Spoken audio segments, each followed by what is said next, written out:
ምእመኑ ስለ እምነቱ ይሞታል፣ ይሰደዳል፣ ይንገላታል።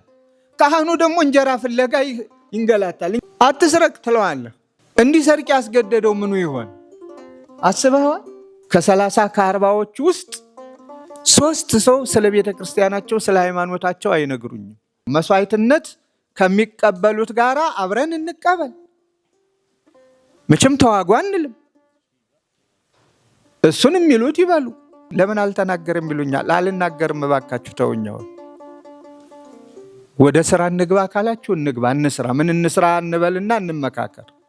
የዋሃን የሚመስሉ የዋህነት የሚባለው ነገር በውስጣቸው የሌለ ክርስቲያኖች በዋሉበት ማደር ተስኗቸው ባደሩበት መዋል ተስኗቸው እዚህ ጭራቅ ብላችሁ ሂዱና አገልግሉ ትንሽ ቢባል በፍጹም በአባቶቻቸው ማፈር ከጀመሩ ውለው አድረዋል። ደሞዝ ያለው ደሞዝ ያንሷል፣ ስራ ያለው እድገት ይሰጠኝ፣ እኔ ከማናንሳለው። ምእመናንን እየጠበቅን ነው፣ ኃላፊነታችንን እየተወጣን ነው። ምን እያደረግን ነው? ቤተ ክርስቲያን ታላቅ ፈተና ላይ ነው ያለች።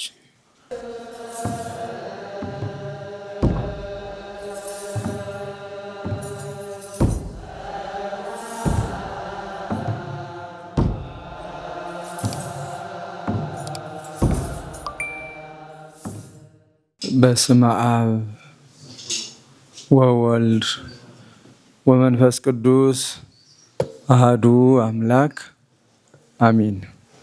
ክቡር መላከ ሰላም ኤፍሬም ሙሉዓለም የባህር ዳር ሀገረ ስብከቱ ዋና ስራ አስኪያጅ፣ ክቡራን የሀገረ ስብከቱ የየክፍሉ ኃላፊዎች፣ ክቡራን የመንፈሳዊ ኮሌጅ ኃላፊዎች፣ ሰዓት ለማሳጠር ነው፣ እንዲሁም የማሰልጠኛው ኃላፊ፣ የዕለቱ ተመራቂዎች በሐዲሳት በብሉያት ቅድም ስማቸው ከተዘረዘሩት አድባራትና ገዳማት የምታስመርቁ መምህራን፣ በአጠቃላይ የደቀ መዛሙርቱን የምረቃ በዓል አስመልክቶ የተገኛችሁ በሙሉ ቤተሰቦች ጭምር ከሁሉ አስቀድሞ እንደምን አደራችሁ፣ እንደምን አረፈዳችሁ። አምላካችን እግዚአብሔር ስሙ የተመሰገነ ይሁን እያልኩ ለዚህ የምረቃ በዓል ስላደረሳችሁ ደቀ መዛሙርቱ መጀመሪያ የጠበቃችሁ ለዚህ ደረጃ ያደረሳችሁ እግዚአብሔር የተመሰገነ ይሁን እያልኩኝ እንኳን ደስ አላችሁ። የዕለቱ ደቀ መዛሙርት ተመራቂዎች 2 ነገሮችን አትርሱ።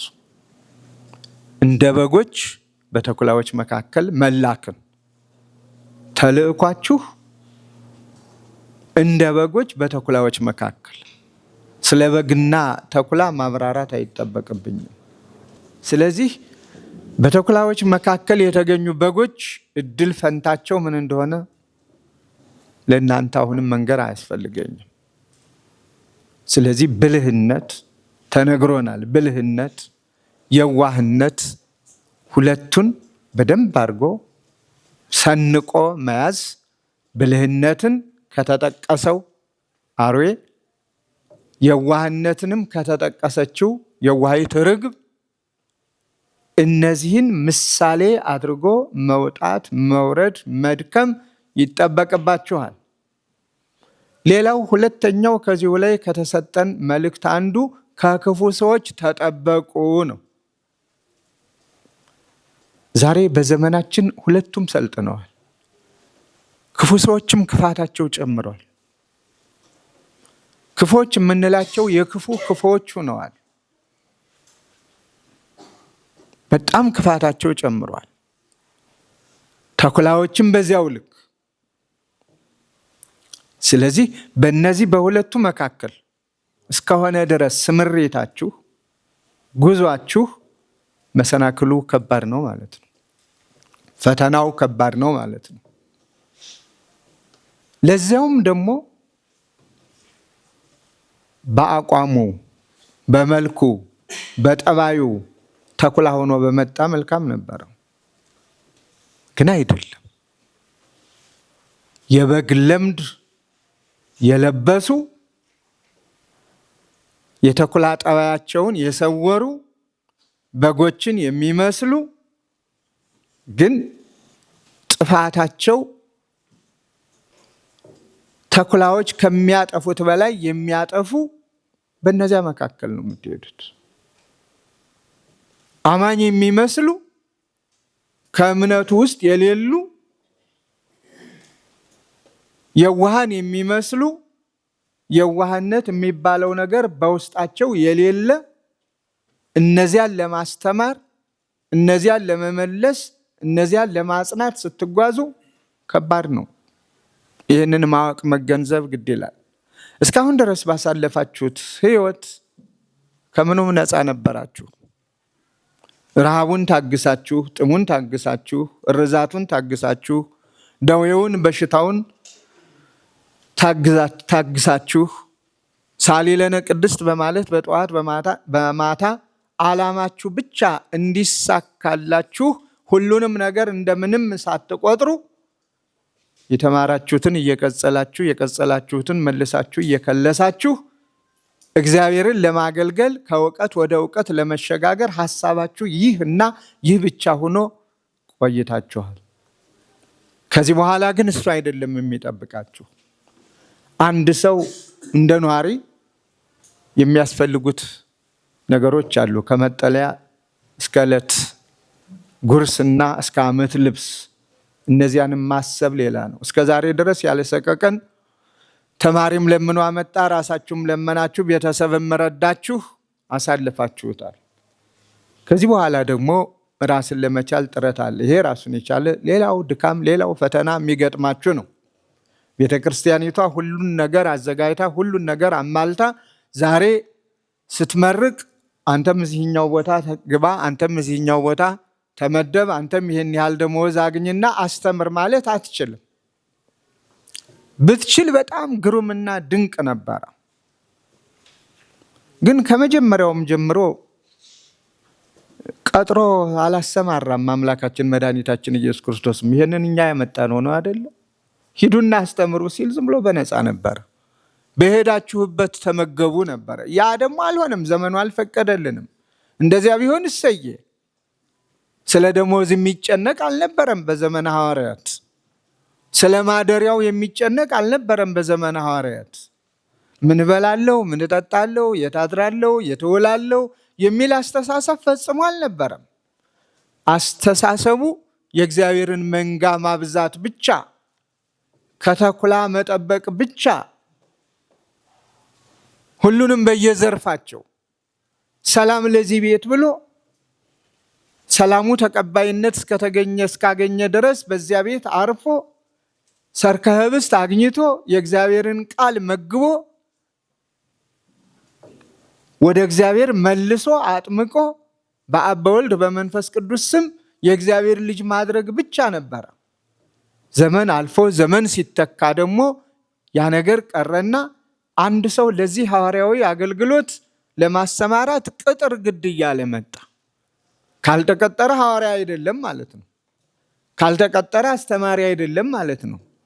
ሠርከ ኅብስት ካልወጣለት፣ ማረፊያ ካልተሰጠው፣ ይመለከተኛልና መንጋውን ልጠብቅ፣ ከተኩላ ልከላከል ወዘተርፈ የሚለው ወደ ተረትነት እየተቀየረ ነው ያለ። የተወሰኑት እግዚአብሔር የፈቀደላቸው የሉም እያልኩ ግን አይደለም። ዛሬም ያለ ቤሳቢስቲ ያለ ደሞዝ የእግዚአብሔርን ቃል የሚያስተምሩ የሚመግቡ አልፎ አልፎ ለምሳሌ የሚጠቀሱ እንዳሉ ሆነው፣ ስለዚህ የምናሰማራችሁ በባዶ ሀገር ነው። እግዚአብሔር ቢፈቅድና እድላችሁ ቢቀና ነገ ቦታ ተገኝቶ ወደ እያንዳንዱ ቦታ ልትጠጉ ትችላላችሁ። ስለዚህ ፈተናው ዛሬ ከነበራችሁበት የመማር ሕይወት የባሰ ነገር ይገጥማችኋልና የዋህነትን ሳትንቁት ሳታቃልሉት የዋሂቷን ርግብ የጠበቀ የመገበ እግዚአብሔር ደግሞ እናንተንም እንደሚመግባችሁ በማመን እንድትሰማሩ በቤተ ክርስቲያኒቱ ስም አደራ እላለሁ። ሌላው ዛሬ በዚች እናት አንጋፋ ኦርቶዶክሳዊት ተዋሕዶ ቅድስት ቤተ ክርስቲያን አፉን ያልከፈተ እጁን ያልሰነዘረ የለም። ቢፈልግ ባህር ሆኖ ሊያሰጥማት፣ ቢፈልግ ማዕበል ሆኖ ሊገፋት ሊገፈትራት፣ ቢፈልግ ስም አጠራሯን ለማጥፋት የማይጥር የለም። ሁሉም ይሞክራል። በዚህ ዘመን ነው እናንተም ደግሞ መምህራን ናችሁ ተብላችሁ እየተሰማራችሁ ያላችሁት። የኔና የእናንተ ዘመን በጣም ከባድ ነው። የአባቶቻችን ዘመን ፈተና አንድና አንድ ነው። ዕለታዊ ረሃብ ሊኖር ይችላል። ረሃብ በእንተ ማርያም ተብሎ በሚገኝ ቁራሽ መኖር፣ አለበለዚያም ተሰፍራ ተለክታ በተሰጠቻቸው መሬት አርሰው ቆፍረው ራሳቸውን መርዳት፣ ወይም የማርያም ባርኪ ተብሎ ከተሰበሰበው እንዲሁ ለመኖሪያ ያህል ከተሰፈረችላቸው ቀለብ ታግዘው መኖር፣ ያ ነበር ፈተናቸው።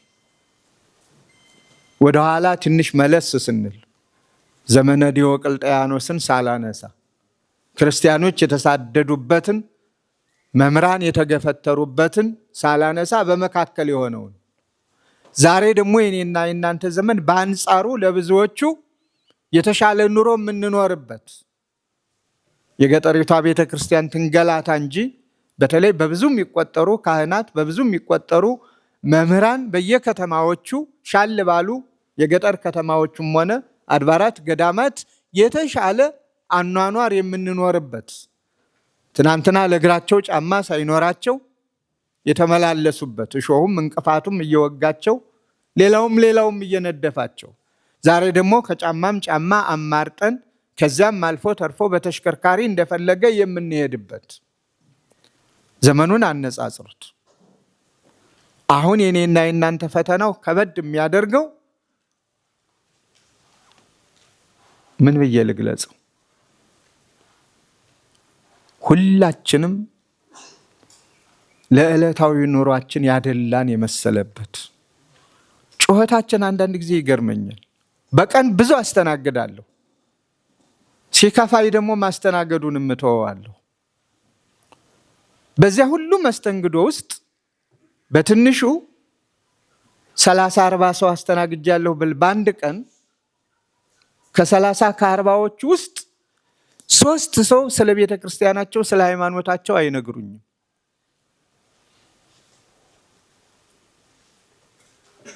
ከ40ው 3 ሰዎች ብቻ ስለ ቤተ ክርስቲያናቸው ነገሩኝ ብል ሌላው ግን ተመልከቱት ስለ ኑሮው ነው። ደሞዝ ያለው ደሞዝ ያንሷል፣ ስራ ያለው እድገት ይሰጠኝ፣ እኔ ከማናንሳለው አለቃ መሆን ይገባኛል፣ እኔ ከማናንሳለው ወደ ታላላቅ አድባራት ገዳማት ልቀየር ይገባኛል። ይህ ነው እየተባለ ያለው። ይህ ሁሉ እኮ ማለት የምንችለው ቤተ ክርስቲያኒቷ ስትኖር ነው። ይህ ሁሉን እኮ ማለት የምንችለው መሰረቷ ጸንቶ ሲኖር ነው። መሰረቷ እየተናጋ ክብሯ እየተነካ እዚህ ግቡ በማይባሉ ዘመን በወለዳቸውና በፈጠራቸው እየተሰቃየች ክርስቲያኖች በዋሉበት ማደር ተስኗቸው ባደሩበት መዋል ተስኗቸው እና እንባን ነው ካህናቱ ስለ ቅድስት ቤተ ክርስቲያን ራሳችንን እንፈትነው። ምን ላይ ነው ያለ ነው? እየጠበቅናት ነው? ምዕመናንን እየጠበቅን ነው? ኃላፊነታችንን እየተወጣን ነው? ምን እያደረግን ነው? እኛ እየተባላን ያለን በጊዜያዊ ነገር እንዴ ማየት እኮ አለብን። ትናንትና ታላላቅ አድባራት የሚመሩ ሊቃውንት ነበሩ በልዩ ልዩ የሀገራችን ክፍሎች። ዛሬ ተፈናቅለው መጥተው እዚህ የቀን ሰራተኞች አላያችሁም? የሚበሉት የሚቀምሱት አጥተው ጩኸታቸውን እኛም መስማት ተስኖን የምናስገባበት አጥተን ማለት ነው። ጩኸታቸው አልገባን ብሎ አይደለም። ግን ክብራቸውን ጠብቀን እዚህ ቦታ ግቡ ማለት ደግሞ እንዴት አድርጎ እንዴት ተሞክሮ በየትኛው በጀት ማንኛውስ? ስለዚህ የቀን ሰራተኞቹ ነው የሚዞሩ መከራቸውን የሚያዩ ተምረው እንዳልተማሩ ብዙዎች ናቸው። እና ለቤተ ክርስቲያን እንቁም። ዛሬም የምትመረቁ ደቀ መዛሙርት፣ ከዚህ በኋላ መምህራን ተብላችሁ የተሰየማችሁ መምህራን፣ ሰባካያን ተብላችሁ አበነፍሳት ሆናችሁ ልጆቻችሁን ወጥታችሁ ወርዳችሁ አስተምራችሁ በሕግና በስነ ስርዓት እንዲመሩ ለማድረግ ሂዱና አስተምሩ የተባላችሁ ቀሳውስት፣ ዲያቆናት እባካችሁ ለዚች ቤተ ክርስቲያን እንቁ። የሚነገረውንም የማይነገረውንም እንወቅ። የእኛን ክብር የሚያጠፋውን ነገር እኛው ራሳችን የተለያዩ ነገሮች ከፍተን ያዘው ልቀቀው ስንል እንውላለን። ማንን ነው የሚጎዳ? አንድን ግለሰብ። የቤተ ክርስቲያኒቱን ክብር እንጠብቀው። የእሷ ክብር የሁላችን ክብር ስለሆነ የምዕመናንን ክብር እንጠብቅ፣ እናስጠብቅ። የእኛ ክብር ስለሆነ የካህናትን ክብር እንጠብቅ፣ እናስጠብቅ። ከአቅማችን በላይ ሆኖ አደባባይ ላይ ካልወጣ በሕግ ተረጋግጦ ስማ ተብሎ አዋጅ ተነግሮ ነጋሪት ተጎስሞ እስካልተነገረ ድረስ ለንስሐ እያበቃን ወደ ገዳም የሚሄደውን ወደ ገዳም ባለበት የሚጸልየውን ባለበት ከቤተ መቅደሱ ወጣ የሚለውን ከቤተ መቅደሱ ወጣ አድርገን እግዚአብሔርን በሚያገለግልበት መስክ በማሰማራት የቤተ ክርስቲያን ክብር ተጠብቆ የሚቀጥልበትን ስራ ብንሰራ እነሆ ቤተ ክርስቲያኒቱም ትሻገራለች፣ እኛም እንሻገራለን። አለበለዚያ ዳሩ ሲፈታ ነው የሚለው አባቶቻችን፣ መሃሉም ዳር ይሆናል። ትናንትና ከተለያዩ ቦታዎች የተፈናቀሉ መምህራን ሊቃውንት ሰማን ሳይሆን እኛው በዓይናችን አይተናቸዋል። እዚህው የቀን ሰራተኞች ሆነዋል።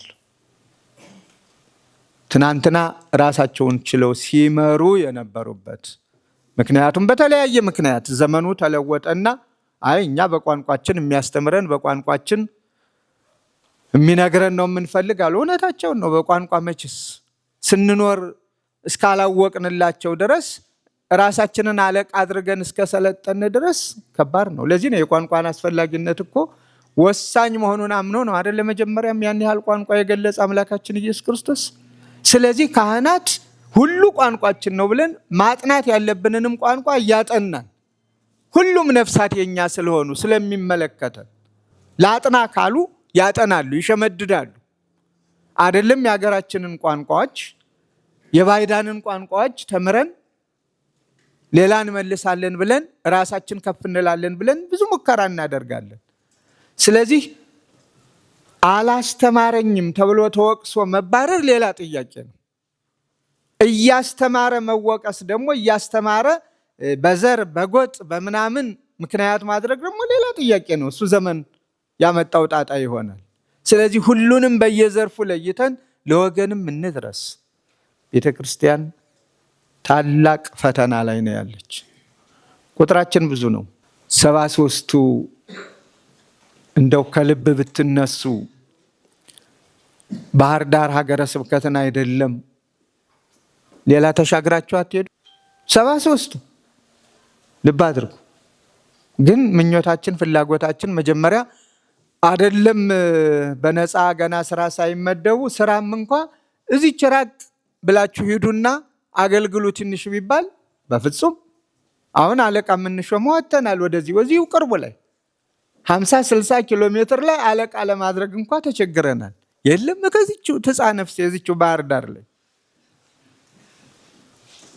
ባህር ዳርም እኮ እንደው እዚህ አለ አይደለ 7 ዓመት ሂድ ቢሉት እሺ አይልም። ወደዚህም ወደዚያም ሂድ ቢሉት ለምን እዚችው እዚያም ያሉት ጠዋትም ማታ መቼ ነው የምንመለስ? አባ እንደኛም ወደ መሀል እንግባ እንጂ ማንን አፈናቅለን ማንን እንመልሰው? እና ከባድ ፈተና ላይ ነው ያለ ነው። መስዋዕትነት ከሚቀበሉት ጋራ አብረን እንቀበል። መቼም ተዋጉ አንልም። እሱን የሚሉት ይበሉ፣ እኛ እንጸልይ፣ እኛ ፊት ለፊት እንቁም፣ ተው ማለት ያለብንንም እንበል። ግን በየሚዲያው መፈከሩ ምን ትርጉም አለው? እኔም ብዙ ተናግሬ ነበረ። አለ እየተባለ ቅብብሎች ነው የማየው እንጂ ትርጉም ሲያመጣ አላየሁትም። ትርጉም በሌለው ላይ ደግሞ 10 ጊዜ ድሪቶ መደረት ትርጉም የለውም። ድሪቶ እንኳ ዋጋ አለው፣ ብርድ ይከላከላል፣ የነተበው ይያያዛል። የነገር ድሪቶ ግን የትም አያደርስ። ብዙ ብለን ምንም እንዳላልን ከተቆጠርን ምንድነው የነገር ልምምዱ? ይሄ ነው እንዴ አሁን ለቤተ ክርስቲያን የሚጠቅማት? እሱ አይደለም። መከበሪያዋን እንፈልገው፣ ክብሯን እናስጠብቅ፣ ልዕልናዋን እናስጠብቅ። እኛ የላይ ፈሪ የታች ፈሪ እያልን በመንደሩ በጎጡ በጥቅማ ጥቅሙ በሸቀጣ ሸቀጡ መከራ ስናይ መዋሉን እንርሳው። ጠላፊዎቹ ብዙ ናቸው።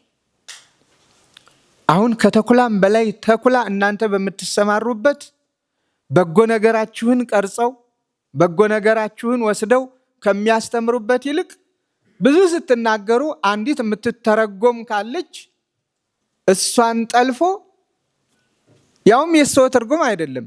ባለቅኔን ምንድነው የሚባለው? ባለቅኔው ነው የሚፈታው። ሌላው የቅኔው ባለቤት ነው አይደለ? ያሰበበት መንገዱን ማብራራት መተርጎም ማመስጠር ያለበት እንጂ ቅኔ ያውቃለሁ የሚለው ሁሉ ይሄ እኮ ማለቱ ይሄን ማለቱ ነው ብሎ ከተረጎመው ነገር ተዘግለባበጠ ማለት ነው። ስለዚህ አሁን ያለው እንደሱ ነው። ችግር ካለ እንደ ባህር ዳር ብዙ ብያለሁ። መስተካከል ካለበት እባካችሁ የቤተ ክርስቲያኒቱን ክብር ጠብቁና ኑ ከኔ ጋር እንወያይ። መነገር ያለበትን ጨምቀን እናስተምርበት፣ መነገር የሌለበትን በውስጥ ደግሞ የምናርመውን እናርምበት፣ የምናስተካክለውን እናስተካክልበት፣ ችግሩን እናስወግድበት ነው። ግን ችግሩ እሱ አይደለም።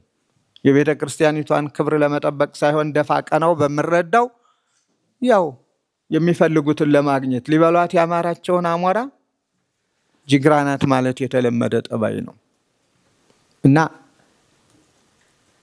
ይቺ ቤተ ክርስቲያን ከኛ ብዙ ትጠብቃለች። ከኛ ብዙ ትጠብቃለች። ብዙ ብዙ ብዙ ብዙ አባቶቻችን ብዙ ዋጋ ከፍለዋል ለዚች እናት ቅድስት ቤተ ክርስቲያን። እኛ ግን አሁን ላይ ያለነው ዋጋ እየከፈልን ሳይሆን እየተቀበልን ብቻ ነው። ስለ ኑሯችን ብቻ ተጨናቂዎች ሆነናል። ለዚህም ነው መናናቆ የተፈጠረ። ትናንትና ነበር አይደለም መማዋራ፣ እኔው ራሴ ምስክር ነኝ። ከነመላከ ሰላም ጋራ ምዕራብ ጎጃም እያለን ደጋውን ቁልቁለቱን በረሃውን እንሄድ ነበር። ብዙ የሚከድበት መንገድ ስለነበረ እኛ እናቶች አባቶች መኪናዋ የሄደችበትን አፈር ጎማዋ የረገጠውን እያነሱ የሚቀቡ በዓይናችን አይተናል። አባት ላይ ማደርሶ መባረክ ደግሞ ሌላው መታደል ብለው የሚቆጥሩት በረከት ለማግኘት ልብስ ለመንካት ለመዳሰስ መከራ ያዩ እናቶች አባቶች አይተናቸዋል። ወደ ትናንትና ወዲያ ስንሄድ ደግሞ ሌላ ይሄ እኔም በዘመን ያየሁትን ነው። አይደለም ክርስቲያኖች ሐረር እያለሁ አስታውሳለሁ። እንዲሁ በረሃ ወርደን ሙስሊሞቹ ሳይቀሩ እነዚያ የጥንት ሙስሊሞች ማህበራዊውን ኑሮ ፍቅሩ ስላላቸው እንደ ዛሬው ያዘው ልቀቀው በለው ጣለው የሚሉ ደፋሮች ሳይፈጠሩ ክርስቲያኑ ከሙስሊም ሙስሊሙ ከክርስቲያን ተባብሮ በሚኖርበት እልልታቸውና ደስታቸው ጭብጫባቸው እስካሁን በዓይኔ ላይ በአእምሮዬ ላይ ተጽፎ ይኖራል። ዛሬ ግን የኛው እኛን አናያቸው እኮ እያለን ነው። አሁን የምንጠብቀው ጎትቶ እስከሚያወርደን ብቻ ነው አይደል? ምንም ሌላ ጥያቄ የለም። ዳርዳርታው ወደዚያ ነው የሚያሄድ። እስካሁን ድረስ በአስተዳዳሪዎችም በምኑም ቢሮ ማሸግ ምናምን ማለት ምናምን እየተለመደ መጥቷል። አባትም አንቀበልም ሊቀ ጳጳሱም ተለምዷል። ስድቡ ተብሎ አልቋል። አሁን እንግዲህ ሌላውም ሰው እኛን ከማጥፋቱ በፊት እኛው በራሳችን ልንጠፋፋ ቀርበናል ማለት ነው። እኔን ሲያገኘኝ ቅዱስ ይለኛል፣ ወጣ ሲል ደግሞ ሌላ ቢል ምን ይጠቅማል? እዚሁ በግንባር ተሳስተሃል፣ ካንተ የሚጠበቀውን አልሰራህም፣ ይህንን አርም፣ የተጨበጠ ነገር ይዞ ይላሉ አይደለም። እሱን ተወው። እኔ የዓይን ምስክር ነኝ፣ እኔ የጆሮ ምስክር ነኝ፣ ይኸው ይሄ ጥፋትህ ቢል እኮ ሁሉም ቤተ ክርስቲያኒቱን እናድናታለን። አለበለዚያ የሌላው ጥላቻ አንሶን እርስ በርሳችንም ተጣልተን ውድቀታችንን አፋጥነን የእናት ቅድስት ቤተ ክርስቲያንንም ውድቀት ለማፋጠን ካልሆነ በስተቀር ሌላ መፍትሄ ያለው አይመስለኝም። ለነገሩ እሷ በጽኑ መሰረት ላይ የተመሰረተች ናት። እግዚአብሔር የማይታወቁ ሌሎችን አስነስቶ ክብሯን ይጠብቃል። በክብሯ የምንቀልደውን ደግሞ ጠራርጎ የሚያስወግድበት ጊዜ አለው። ጠራርጎ ታሪክ እንኳን እንዳይኖረን፣ ስም አጠራር እንኳን እንዳይኖረን ያደርጋል። ይህን አይተናል፣ ሰምተናል፣ ወደፊትም ይቀጥላል። የእግዚአብሔር ድንቅ ስራ ነው። ስለዚህ ሳይመሽ ሳይርቅ በቅርቡ ሳይመሽ አሁኑኑ ልንሰራው የሚገባንን እንስራ። ለዚህ ደግሞ የዛሬዎች ምሩቃንም አብነቱኑ ከሌሎች መውሰድ ያለባችሁ ተቀማጥሎ መኖርን አይደለም። የተማራችሁትን ተግባራዊ አድርጋችሁ ለእግዚአብሔር የታመናችሁ ሁናችሁ በየዘርፋችሁ ብዙ ልጆቻችን ዛሬ እናቶች፣ አባቶች የሚይዙትን የሚጨብጡትን አጥተዋል። በአባቶቻቸው ማፈር ከጀመሩ ውለው አድረዋል። ስለዚህ ተካስን የሚሉበትን አባቶች አሉን የሚያስተምሩ የሚባርኩ የሚሉበትን ስራ እንስራ። ምሳሌ ለመሆን እንጣር። በዚህ መካከል ፈተናዎች ቢገጥሙን ለፈተናዎች አንንበርከክ። ምክንያቱም ከክፉ ሰዎች ተጠበቁ ተብለናል። ለክፉ ሰዎች ክፉ መሆን አይደለም ትርጉሙ፣ ቀና ሆኖ እነሱን ማስተማር ነው። ክፉን በክፉ በተቃወምነው ቁጥር ሌላ ነው። በሃይማኖታችን ግን ያለመደራደር፣ ወደኋላም ያለማፈግፈግ፣ ግንባር ቀደም ሆኖ የቤተ ክርስቲያንን ክብር መጠበቅ። ታስታውሳላችሁ አብያተ ክርስቲያናት ሲቃጠሉ በታሪካችን ውስጥ እነዚህ ታላላቅ ገዳማት፣ አድባራት ክፉዎች ተነስተው ሲያቃጥሏቸው እኔም አብሬ ብለው እኮ እየገቡ የተቃጠሉ ወገኖች አሉ።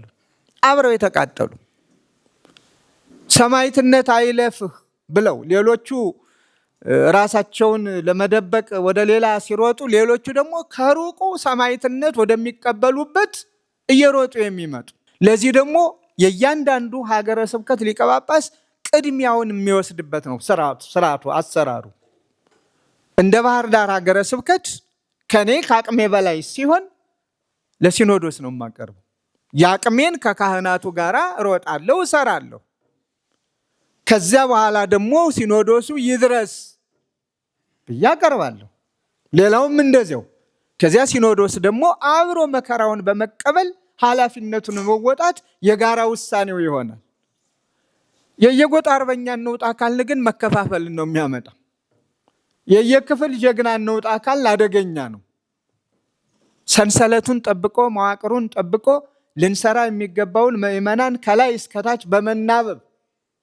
እስከታች በመናበብ አስፈሪ በሆነ መልኩ፣ ግርማ በተጎናጸፈ መልኩ የማንንም ማንን ሳይነኩ ሳይገፉ የራስን ክብርና መብት የመጠበቅ የማስጠበቅ ግድ የለም ዝም በል በሚል ሳይሆን አይ ብሎ ብዙ በመለፍለፍ ሳይሆን ትንሽ በመናገር ብዙ በመስራት እሱ ከሆነ ቤተ ክርስቲያን አሁንም ትሻገራለች። እሷ ነገም ትሻገራለች። ሌሎች ልጆች ይኖሯታል። አይቻለሁ ባይኔ። በትልልቅ ቦታዎች የተቀመጥን ልበል ግዴለሾች በሆንበት ሰዓት በየመንገዱ ያሉ መንገድ አዳሪዎች የተባሉ ስነ ምግባር የጎደላቸው የሚመስሉ ሃይማኖት ግን በውስጣቸው ያለ ለሃይማኖታቸው ራሳቸውን እንዴት አሳልፈው እንደሰጡ ቤተ ክርስቲያናቸውን እንዴት እንዳስጠበቁ አይተናል። ዛሬ መንገድ የሚጠረገው ከመቼ ጀምሮ እንደሆነ አታውቁትም እንዴ? ወጣቱ መንገድ የሚጠርግበት እንደዚያ ነበር ድሮ። አይታችኋል? መንገዱን ሁሉ አስውቦ ጉዝጓዝ ጎዝጉዞ ምንጣፍ አንጥፎ መሄድ ነበረ እንዴ? ተሳዳቢዎች፣ ደፋሮች፣ ደንጊያ ወርዋሪዎች፣ ለታቦቱ ክብር የማይሰጡ ሜልኮል የወለደቻቸው የሜልኮል ልጆች ሲፈጠሩ እግዚአብሔር የራሱን ልጆች አስነሳና ክብሩን አስጠበቅ። አንዳንድ ያልገባቸው ሰዎች ይህ ምን ያደርጋል የሚባልበት ነገር አለ። በእርግጥ የማይጨመሩ ነገሮች ያው መቼም አንድ ነገር ሲጀመር በጎ እየመሰለ የሚጨማመር አለ። እሱን ደግሞ ማስተማር የኛ ድርሻ ነው፣ ማረም እና ዛሬ የተመረቃችሁ ደቀ መዛሙርት በመጀመሪያ ድካማችሁን እግዚአብሔር ቆጥሮ ለምርቃት በመብቃታችሁ እንኳን ደስ አላችሁ። በድጋሚ ደስ ይበላችሁ። መምህራኑም ወጣችሁ ወርዳችሁ አስተምራችሁ ለማስመረቅ በመብቃታችሁ አሁንም እንኳን ደስ አላችሁ። እናንተ ደግሞም የድካማችሁ ውጤቶች ዛሬ እንደተመረቁ ሁሉ ድካማችሁን የምታውቁት ነገ በልዩ ልዩ ስራ ተሰማርተው ለቅድስት ቤተ ክርስቲያን ጠበቃዎቹ ነው ሲገኙ ነውና ጸሎታችሁ ይርዳቸው። ለእውነት እንቁም፣ ለእውነት እንስራ። ስለ ሃይማኖታችን ካህን ያልቀደመ ማን ይቅደም? እስኪ ይታያችሁ። ነገሩ እኮ ተገለባበጠ። ምእመኑ ስለ እምነቱ ይሞታል፣ ይሰደዳል፣ ይንገላታል። ካህኑ ደግሞ እንጀራ ፍለጋ ይንገላታል። እንጀራ ፍለጋ እረ ስማችን ጠፍቷል። ካህን ወዴት ነው ሲሄድ የምናየው? ቃል እንጀራ ፍለጋ። ምእመን ደግሞ ወዴት እየሄደ ነው? ወዴት እየሮጠ ነው? ሃይማኖቱን ለመጠበቅ ለማስጠበቅ አትንኩን እያለ እኛንም እወቁን ዘኑልን እያለ እየጮኸ እና ስማችንን እንመልሰው፣ ስማችንን እንመልሰው፣ ክብራችንን እንጠብቀው። ክብርን አለመጠበቅ፣ የክህነትን ክብር አለመጠበቅ ካህኑን ኤሊንና ልጆቹን ማሰብ ብቻ በቂ ነው። ለጊዜው በእነሱ ምክንያት ታቦተ ጽዮንም ተገፍታለች፣ የማትማረከውም ተማርካለች። እነሱ በወጡበት ቀሩ፣ እሷ ግን በክብር ከስጦታ ጋር በልዩ ክብር ተመለሰች፣ ቦታዋን ያዘች። እኛም ወተን እንዳንቀር እንጀራ ስንድል በእንጀራ ምክንያት እንዳንወድቅ ለሃይማኖታችን እንቆም፣ ተራ ነገርን እንጸየፍ፣ እንተዛዘን። ከዚህ በተረፈ ደግሞ አድባራቱ ገዳማቱ ፍቅር ካለ አንድ እንጀራ ለሰባት ይበቃል እንዲሉ ጥሩ ጥሩ መምህራንን አስቀድሙ። የመጨረሻ ምለው አሁንም በተኩላዎች መካከል ነው ያለነው፣ የምንሰማራውም በተኩላዎች መካከል ነው። ተኩላው ደግሞ መልኩን ለውጦ የእኛም ሰው ለራሳችን ተኩላ ሆኗል፣ እኛም ለሌላው ተኩላ ሆነናል። ተኩላ ከመሆን ራሳችንን እናድንና እውነተኛ በጎቹ ሁነን ወደ በጎች ጠባቂ ራሳችንን እንስጥ፣ እናስረክብ። ከክፉ ሰዎች ተጠበቁ ነው። ክፉዎች በዝተዋል።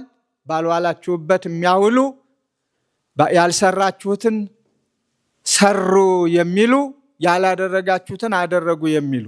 ስለዚህ ዘመኑ ደግሞ ዛሬ ማቀነባበሩም ሰልጥኗል እና በጉዟችሁ አደራ ምለው የመጨረሻው በስነ ስርዓቱ እንኖር። ካህን ቀልጣፋ፣ ንጽህናውን የጠበቀ፣ የሚናገረውን የሚያውቅ፣ በቆመበት የማያፍር የማያሳፍር፣ ነገሮችን ሁሉ የተጸየፈ፣ ከአመጋገብ እስከ አለባበስ ንጽህናውን የጠበቀ፣ ካባችንን ልብሳችንን ንጽህናውን መጠበቅ ማስጠበቅ። ምክንያቱም ምእመናን መካከል ነው የምንኖረው፣ ልናስተምር እንሄዳለን። የውስጥንም የውጭንም ንጽህና ጠብቆ መገኘት ለቤተ ክርስቲያን ትልቁ ትምህርቷም ስርዓቷም ነው። ምድራዊ አኗኗርንም እኮ አብሮ ማስተማር ግድ ይላል። አትስረቅ ትለዋለህ። እንዲሰርቅ ያስገደደው ምኑ ይሆን አስበዋል? ስለዚህ ሰርቶ የሚበላበትን ማስተማር፣ መንገዱን ማሳየት። አትቀማ ትለዋለህ። ለመቀማት ያነሳሳው ትዕቢቱ ይሆን ጉልበቱ ይሆን ወይስ አጥቶ ተቸግሮ ማጣፊያው አጥሮት? ስለዚህ አኗኗሩን መንገዱን ማስተማር ነው። አትዋሽ እንላለን። ለምንድን ነው ውሸታም የሆነ ያ ሰውዬ? ስለሚፈራ፣ ካልዋሸ ስለማይኖር፣ የውሸትን ጎጅነት የእውነትን ጠቃሚነት እንዴት መኖር እንዳለበት ማስተማር ከሁላችን ይጠበቃል። የሰማነውን እንድንጠቀምበት እግዚአብሔር ይርዳን። ሁላችንም ኃላፊነታችንን እንድንወጣ እግዚአብሔር ይርዳን። መምህራኑም ድካማችሁን እግዚአብሔር ተቀብሎ ወጣችሁ ወርዳችሁ አስተምራችሁ መክራችሁ ለዚህ ለማስመረቅ በቅታችኋልና እንኳን ደስ አላችሁ፣ ደስ ይበላችሁ። ደቀ መዛሙርቱም ፈቃድ እግዚአብሔር ሆኖላችሁ ቅድም እንደተናገርኩት ሁሉን ታግሳችሁ እነሆ ለመመረቅ በቅታችኋልና እግዚአብሔር የተመሰገነ ይሁን እያልኩኝ እንኳን ደስ አላችሁ። ከዚህ በተረፈ በምትሰማሩበት ሁሉ ውጤታማ ሆናችሁ በምግባር በሃይማኖት ጸንታችሁ የባዘነውን ፈልጋችሁ ወደ እናት ቅድስት ቤተ ክርስቲያን ተጽናንቶ የሚኖርበትን መልካም ስራ ሰርታችሁ በእግዚአብሔር ክብርን ዋጋን ታገኙ ዘንድ በምድራዊም ሕይወታችሁ የሚያስፈልጋችሁን እግዚአብሔር ያሟላላችሁ ዘንድ ቅዱስ ፈቃዱ ይሁን እላለሁኝ። ለሀገራችን ለኢትዮጵያ ሰላሙን፣ ፍቅሩን፣ አንድነቱን ይስጥልን። ቅድስት ኦርቶዶክሳዊት ተዋሕዶ ቤተ ክርስቲያንንም እነሆ በረድኤቱ ይጠብቅልን። ሁላችንም ኃላፊነታችንን እንድንወጣ ማስተዋሉን ይስጠን። በፊቱ እንዳናፍር በፊቱ መቆም አለና ከወዲሁ ተግተን ነቅተን ወጥተን ወርደን ሐዋርያዊ ግዴታችንን በየድርሻችን እንድንወጣ የእግዚአብሔር ቸርነት አይለየን። የእናታችን የቅድስተ ቅዱሳን የድንግል ማርያም እናትነት ምልጃ ሁልጊዜም ከኛ ጋር ይሁን። እግዚአብሔር አምላካችን ስሙ የተመሰገነ ይሁን። አሜን። አቡነ ዘበሰማያት